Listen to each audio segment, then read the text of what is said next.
Welcome to the Soul Health Mentor podcast with Nadia Kraus.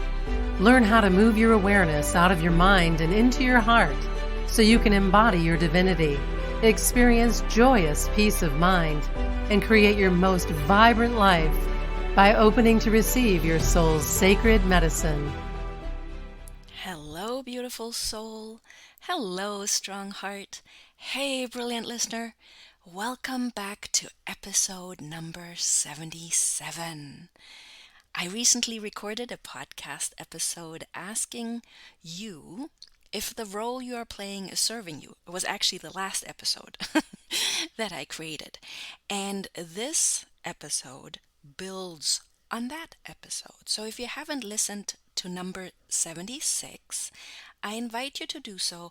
It is not required, however, they just build on top of each other.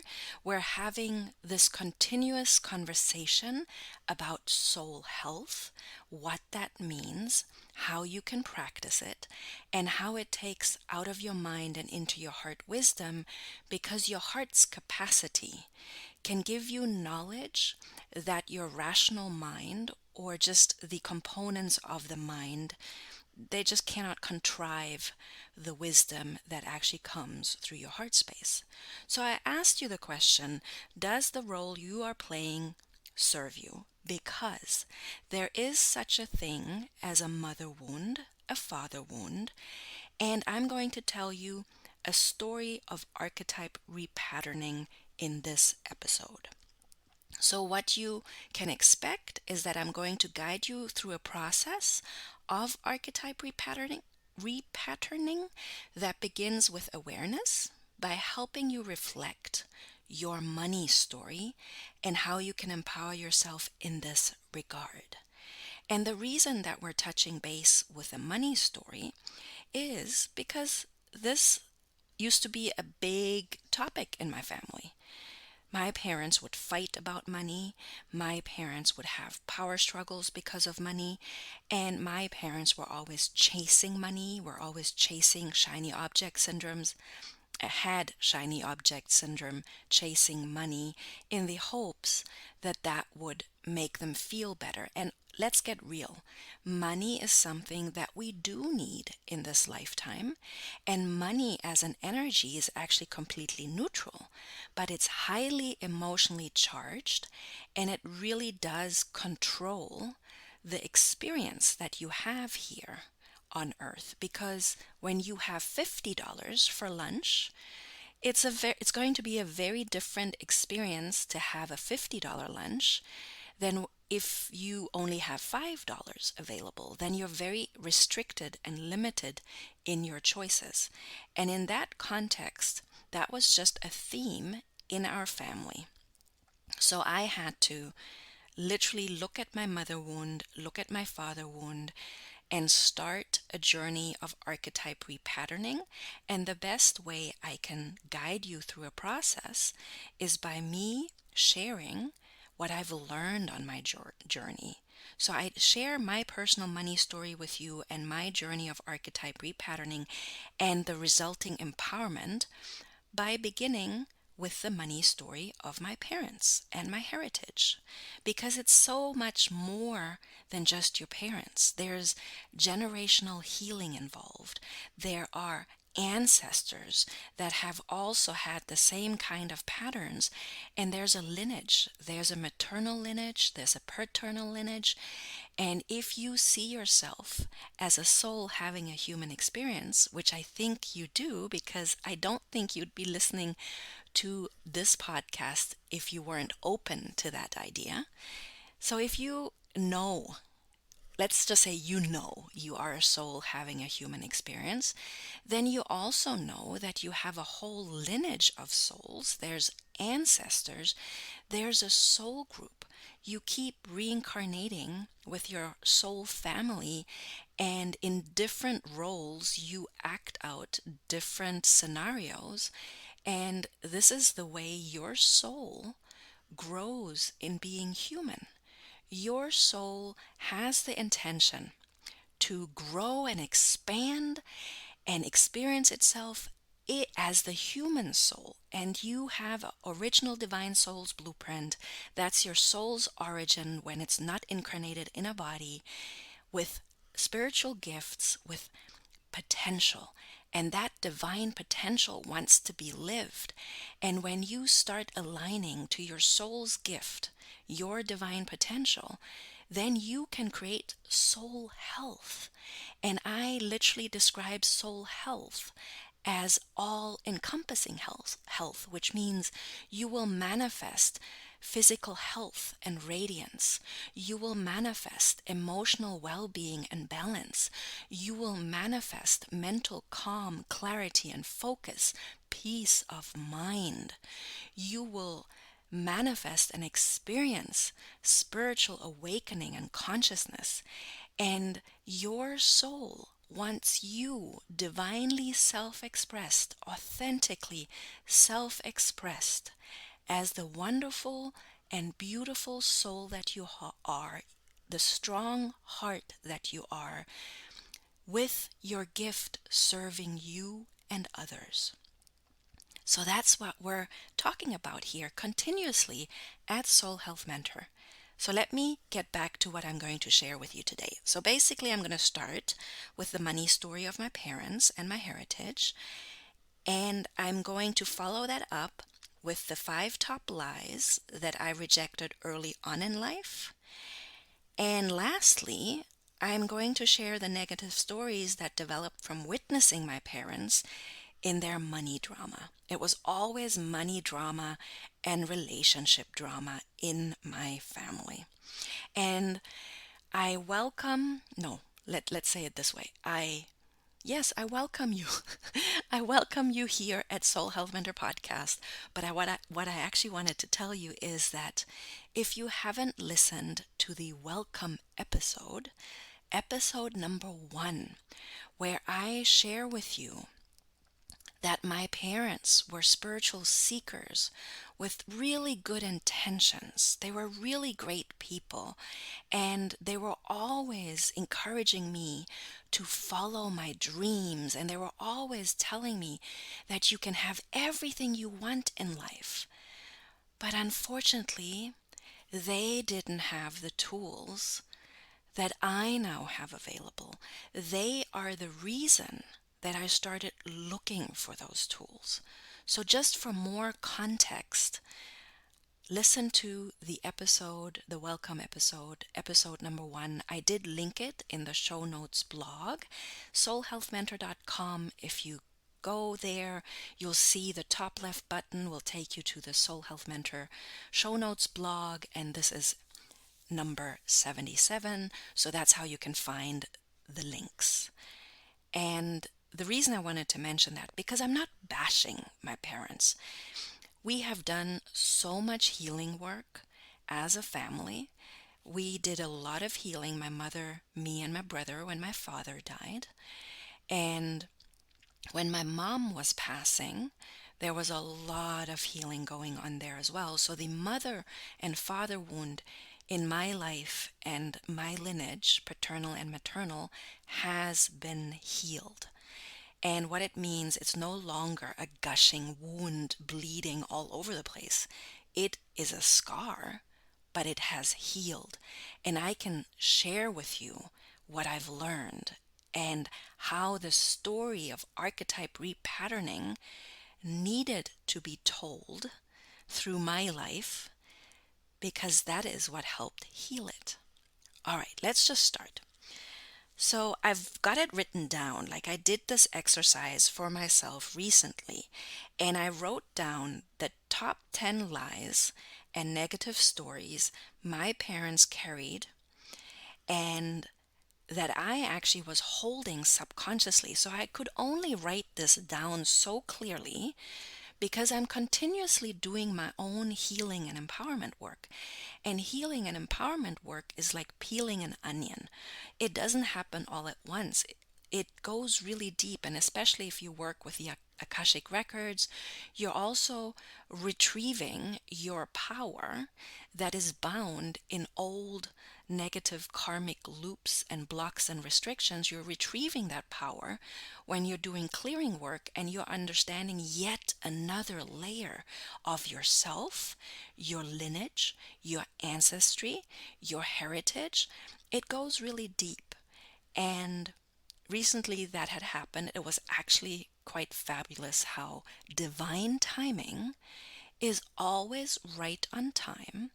And if you know this, if you trust this, if you can find it in following astrology and the planetary movements, and then syncing with new moon and full moon phases and all these cosmic things that happen to support that divine timing, then you can start creating your wonder filled life, your healing, your empowerment in natural rhythms and cycles.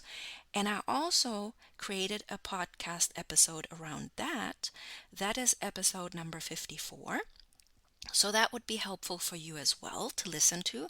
Then you will understand how I feel absolutely carried by this divine timing. And recently, we had a solar eclipse and a lunar eclipse.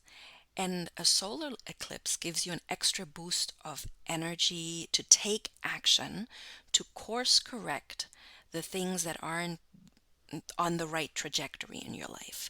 And a lunar eclipse that happens 2 weeks later, this was in May, helps you release emotion, and can emotions and emotional stories and negative emotions, old stories, and it helps you release it. It's just that extra boost of energy from the cosmos to help you release very old stories that no longer serve you. And it can be very cathartic, I think. I'm not sure. It can be powerful. That's my point. And what happened is I had a little confrontation with my husband. And relationships always serve for us to find new ways of being together. And my husband and I don't have children, so it's just me, the hubby, and our pooch Teddy. That's it. That's our little family. And we had a little run in. And what I have learned is I've learned how powerful it is to intimately know myself, to know all of my cosmic blueprints from the Akashic records to my astrology, to my human design, to my gene keys, my keys and codes, and to know myself so intimately that I have the power to stand on my own. And I know my needs. I know what I require. I know what I desire. And I can speak those needs in my relationship with my husband. And I'm always encouraging him to know his cosmic blueprints, to know his keys and codes, to know his wounding, so we can have a decent conversation about it instead of being reactive, and we can choose a new trajectory. So after we had a little bit of a run-in, we were able to find common ground. We were able to release something very old, and I literally released it on the lunar eclipse. That's when we had our run-in, and we found a way to find the path together, walk the path together. So fighting is okay. It's okay. It's part of being in a relationship. Confrontation is okay. Communication is the key. Being able to communicate with each other. And that's actually something I learned from my mother, because my mother wasn't in a good relationship with my dad. She wasn't happy. She tried to leave him at when I was 3 years old, but couldn't find the strength. And she stayed. She stayed for the children. And I think this is a very old, ancestral, and generational way of being for women. And archetype repatterning starts right there. Modern women can be empowered today. They can have a career, they can earn money, and they can get a divorce. They don't have to stay in a marriage. But my mom was brought up in a very different way, and that's the heritage I'm talking about. My mom was born into Islam and was taught that she's going to be the person that is going to cook, that is going to clean, and that is going to take care of the children, and that's her job. That's a top lie right now in this modern day and age. That is a very old role. And while there's nothing wrong with that, so this is not me putting down that role, there are women that thrive doing that. And there are husbands that absolutely adore their wives for doing it. So there's nothing wrong with that. But there's also women that don't want that. There's women that want careers, that want to earn their own money, and want a partnership where the husband also cleans and cooks and takes care of the children, where it's an equal partnership. Both partners are earning money and both partners are taking care of the household and the children. So that is a story of archetype repatterning that's happening in our modern life. So I just shared with you the first top lie for me is that a woman raises children, cooks and cleans. That's her job. That is not the whole truth. And everybody gets to choose what they want. But my mom was brought up that way. So it was in her makeup, in her belief system. She was expected to do that, and she wanted to fulfill that expectation. My mom actually wanted to be a stay-at-home mom. But unfortunately, my dad didn't value that. It was taken for granted. So she got no monetary compensation, nor did her sacred work of mothering, nor was it valued or acknowledged by my father. And I witnessed that as a child. So the first top lie, a woman raises children, cooks and cleans, that's her job. Second lie, she will get no monetary compensation, nor will her sacred work be valued or acknowledged. And I'm not saying that all men are like that. There's absolutely beautiful men out there that know that being a mother is a job and that trust their wives with handling money to budget, to go grocery shopping, to pay bills. But that wasn't the case in my family. In my family, it was a man's job to make the money, and he will provide as he sees fit.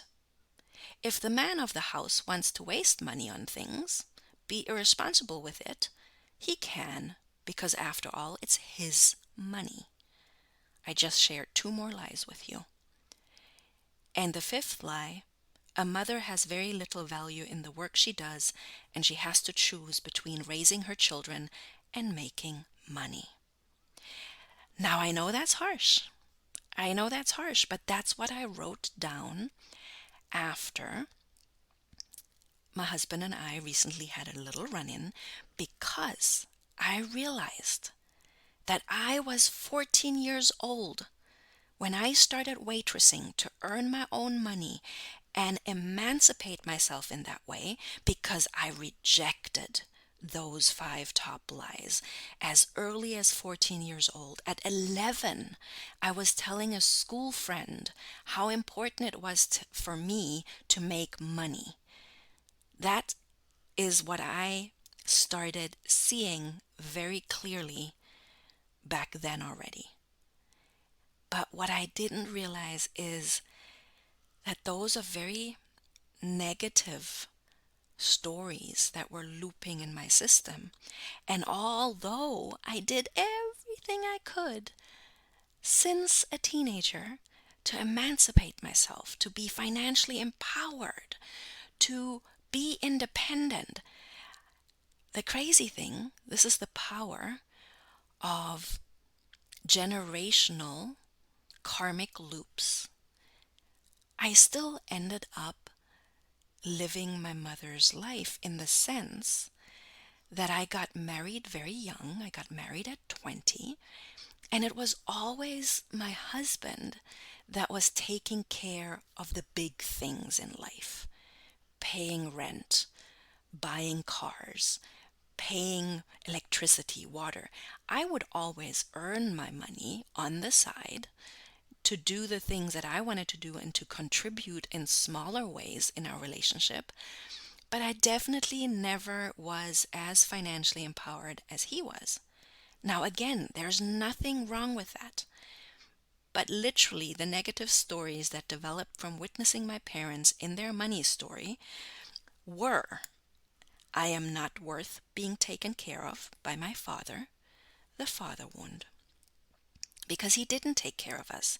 He spent his money as he saw fit, and we didn't benefit from it. He didn't put away college money for me. He didn't put away college money for my brother. That was just our reality. So that was the first negative story that developed. And I call that story in my life the father wound. I am not worth being taken care of by my father. The next negative story: I will not be seen, heard, or respected in my needs, requirements, and desires. The mother wound. I cannot develop my creative gifts. I cannot connect my soul's gift to money. I'm dependent on a man taking care of me. And it is also, these four negative stories are also the reason I decided to be childless in this lifetime. And honestly, I've never regretted that decision. It was right for me, because I held the very firm conviction in myself since a teenager, since witnessing this negativity in the relationship of my parents. I decided that I will not be a mother of children, two children of my own, in this lifetime. And honestly, this is hard to say. Okay, let me just say it. The conviction that I held: I will not be a mother to children of my own, to be taken care, only to be taken. Oh, I wrote this down, and you see how hard it is for me to say that? Because it's a horrible truth, and it is the truth that my mom experienced, and it's the truth that hurt me so much. It hurt me so much to see my father disrespect my mother. It hurt me so much that I decided that I will not be a mother to children of my own, only to be taken for granted and treated badly by the man of the house. And of course, I did not marry a man who would do such a thing, but that imprint happened when I was a teenager. And it was also the reason that I was never a woman to dream of getting pregnant or to bear a child. I never dreamt of a big, huge wedding, and I never dreamt of being pregnant with children, because a big, huge wedding and children do not guarantee a happy marriage. And that's something I learned very, very early in life. A happy marriage entails really good communication. That's what my mom taught me, because my mom and dad couldn't communicate. And it entails two partners that are willing to be whole unto themselves. So we both, my husband and I, we both decided together that we don't want children in this lifetime, because we both had our baggage that came from childhood. And we have done, and we are still doing, the deep inner work to rewrite these lies and negative stories in our lineages: maternal, paternal, not just in my line, but also in his line. So we're actively working on healing the mother and father wound. And while there is a lot of, on my part, there's scars, it has healed. But on my husband's part, there are still some scabs that keep being opened. So there's still some bleeding, and that is okay. It is okay to get help in healing the mother and father wound. And it is okay to do therapy. It is okay to do somatic healing with a somatic practitioner. It is absolutely okay to receive spiritual transformational support. Whatever you need, it's okay. It's just important that this archetype repatterning and healing the mother and father wound actually happens. That's the work we are currently and collectively doing. So I definitely have not done this alone, and my husband is definitely not doing this alone. I've had the tools of the Akashic Records all along, but I've also had mentors and partnership along the way. Partnership in with mentors, but also partnership with my husband. So my husband of 27 years and I have done this together in partnership. We had to choose love over and over again. And honestly, that's what true love is. True love is choosing each other every day, every moment. And that's just what has happened. We've had our run-ins, we've been separated quite a few times because there were times where it wasn't entirely certain if we were going to make it. But at age 47, we can say that we have rewritten the negative stories of our parents to create our own version of prosperity and personal, united legacy. We're creating our legacy, and we can create our legacy even though we don't have children. Because at a spiritual level, at a spiritually transformational level, we have cleared and cleaned out the lineage, cleaned out the roots of some very negative stories. Today, my empowering beliefs around money, wealth, and prosperity include belief systems that support prosperity as being money plus happiness plus sustainability. Because having money doesn't guarantee that you're happy, and making money isn't always sustainable. And killing yourself while making money, like feeling really bad making money, that's not prosperity to me. So the belief system that I now hold is that it's absolutely possible to connect your soul's gift to money using your spiritual gifts, your intuition, and your creativity. And I hold that belief system because that's exactly what I had to learn and embody creating Soul Health Mentor podcast and company. And when I say Soul Health Mentor and company, I just mean that I offer one-on-one services, I offer workshops, I offer group programs, and it's all in honor of your soul health. Your soul health just means that you are manifesting the dream your soul has for you, which is physical health and radiance, which is mental calm, clarity, and focus, which is emotional well-being and balance, which is spiritual awakening and consciousness, which is you authentically and divinely self-expressed using your spiritual gift, your soul's gift, to create your most vibrant life, to create your dreams as a human soul. A soul having a human experience and really tasting all that life has to offer and living life to the fullest because you're living to your fullest capacity of divine potential. So today, my wealth manifesto is the embodiment of loving my life as I live it and living my life as I love it. This is truly the truest demonstration of abundance I can create in this lifetime.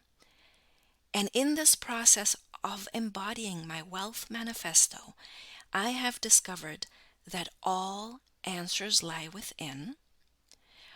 It's okay to get help because sometimes we can't see the forest for the trees. Sometimes we need someone to hold space for us to unlock those answers that are all within. And from having learned to unlock my secret gift, my soul's gift, having learned to unlock my answers, I can now powerfully say that I am the Holy Grail. I'm not giving my power away to outside sources anymore. I am the temple. And I want that for everyone, because feeling that intrinsically in your cells, in your DNA, because you've rewritten a very old negative story, because you have lived a journey of repatterning really old roles and archetypes that no longer serve in that same way. That is just the power to stand on your own. And imagine us all having that power to stand on our own. It completely changes our relationships to others. They won't be codependent relationships. They won't be enmeshed relationships. They won't be relationships filled with drama or ego trips or ego power struggles. No, those are sovereign relationships. But you can only have sovereign relationships when you have a sovereign relationship with yourself, because you've done the work to intimately get to know yourself. So I'm going to ask you some questions. So now I've told you the story. I'm going to ask you some questions to help you reflect on your own story.